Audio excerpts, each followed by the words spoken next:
Welcome, students. In this session for the standard 9, we are going to discuss the basics words. Basics words are very important because it will help you in cup of standard 10th. ધોરણ 10ની અંદર આવતી સમસ્યાઓ જે બહુ જ basic હોય છે એને સમજવી ખૂબ જરૂરી છે, માટે આપણે આને જોઈશું. બેઝિક વર્ડ્સમાં તમે ધોરણ 5થી ભણતા જ આવ્યા હશો કે આઈનું બહુવચન વી, યુનું બહુવચન યુ, હીનું બહુવચન ધે, શીનું બહુવચન ધે, ઈટનું બહુવચન ધે. આ બધા પ્રોનાઉન છે જેને સર્વનામ કહેવામાં આવે છે. અહીંયા આઈ જે છે એનો ગુજરાતીમાં અર્થ થાય હું, અને એનું બહુવચન વી છે જેનો અર્થ થાય છે અમે. હવે આઈથી એક વાક્ય બનાવું કે ભાઈ આઈ એમ a teacher, I M a postman, આઈ એમ અ જગલર. એવી રીતના વીથી પણ વાક્ય બનાવી શકાય છે. We are cricketers, we are jugglers, we are postman, we are players, we are accountants. So in this way you can make various kinds of sentences with the help of I and we. હવે આઈનું જે કર્મ વિભક્તિ રૂપ છે એ મી છે. મી એટલે મને. હવે એનો વાક્યમાં કઈ રીતના ઉપયોગ થાય એ આપણે જોઈએ.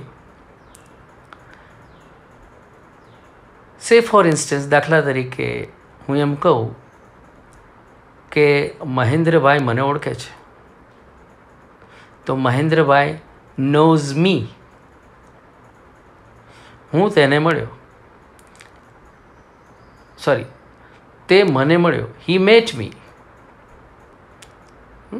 તો આ રીતના મીના તમે જુદા જુદા વાક્યો બનાવી શકો છો.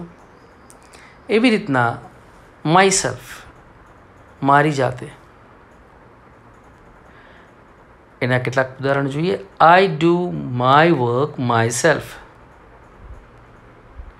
I prepared this project myself, I have repaired my bicycle myself. તો આ રીતના ઘણા બધા વાક્યો તમે માયસેલ્ફનો ઉપયોગ કરીને બનાવી શકો છો. એવી રીતના અહીંયા જોઈએ અસ. વીનું કર્મ વ્યક્તિ રૂપ છે અસ, અમને. શિક્ષકે અમને કહ્યું, ધ ટીચર ટોલ્ડ અસ. મારા કાકાએ અમને બહાર રમવા કહ્યું. My uncle told us to play outside.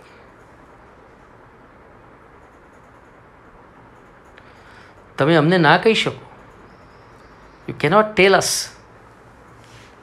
સો જોઈ શકો છો કે અહીંયા અસનો ઉપયોગ તમે વિવિધ રીતે કરી શકો છો. એવી જ રીતના અહીંયા હી, શી અને ઈટ તમે જુઓ. હીનું સંબંધક સ્વરૂપ હીઝ, એનું કર્મ વિભક્તિ રૂપ him, himself. She, her, herself.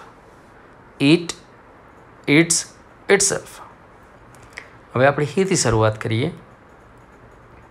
He is a boy, he is a postman, his scooter is old, his bag is very big. This is his shirt. It is his pen. હવે હિમ જોઈએ, હિમવાળા વાક્ય જોઈએ. આઈ નો હિમ, હું એને જાણું છું. મોહનભાઈ તેનો સંપર્ક કરશે. Mohanbhai will contact him. He does his homework himself. He drew this picture himself. He has completed all his project himself. He has not taken anybody's help.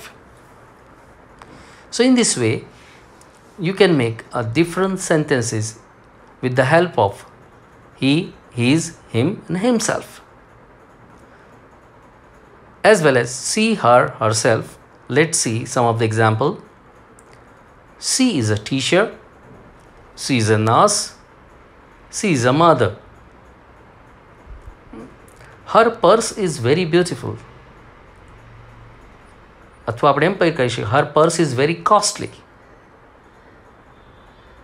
I know her sister.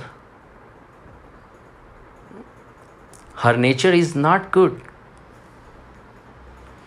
એવી રીતના herself. She has prepared this dish herself. She always does her work herself.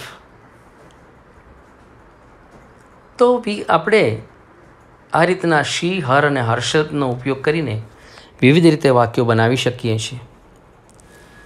એવી જ રીતના ઈટ.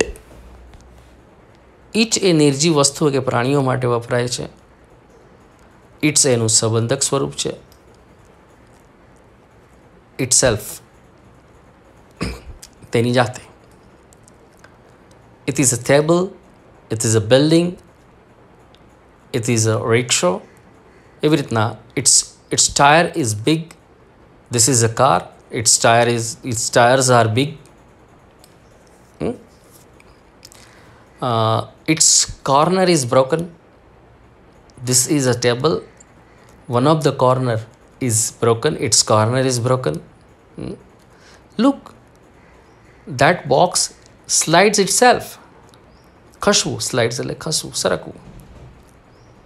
સો અહીંયા તમે જોઈ શકો છો કે હી, શી, ઈટ આ શબ્દો વડે, આ સર્વનામ વડે તમે જુદા જુદા વાક્યો બનાવી શકો છો.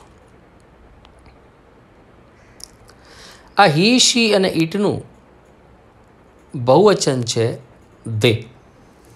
દે એટલે તેઓ. ધેર એટલે તેમનો, તેમનું, તેમની, તેમના.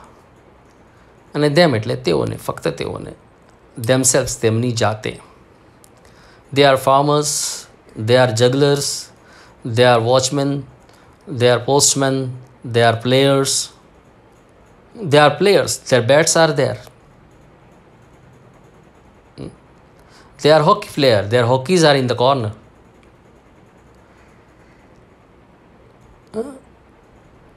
એવી રીતના ધેમનો ઉપયોગ કરવો તો કહી શકાય, I help them. હું એમને મદદ કરું છું. My mother always helps needy people. અથવા એને એમ કહી શકાય કે my mother always helps them.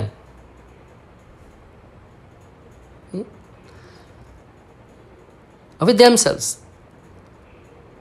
they did that job themselves. They can do their work themselves. So in this way you can make various kinds of sentences with the help of these basic words. હવે અવર આપણે hours, આપણું, અવર cells આપણી જાતે.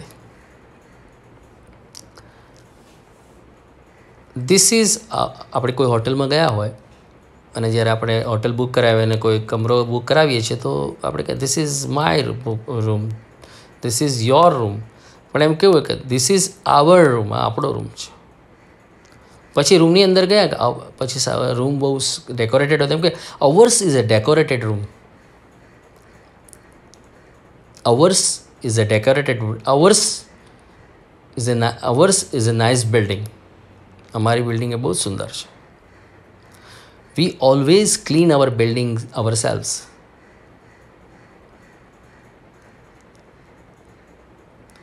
We clean our area ourselves. હવે વીનું તમે જોયું તો કે યુનું બહુવચન યુજ થાય. યુ એટલે તું, તમે. યોર્સ તમારું, તમારું. યોરસેલ્ફ તમારી જાતે, તમારી જાતે. તારી જાતે અથવા તમારી જાતે, મીન્સ એક વચન હોય તો તારી જાતે, બહુ વચન હોય તો તમારી જાતે. એના કેટલાક ઉદાહરણો જોઈએ. You are a boy, you are a driver, you are a conductor, you are a boy. યોર્સનો ઉપયોગ જોઈએ. Yours is a nice purse. Yours is a nice purse. Do your work yourself. તારું કામ તારી જાતે કર. Yourself. તો you, yours અને યોર સેલ્ફ આ જુદા જુદા બેઝિક્સ વર્ડ્સ છે.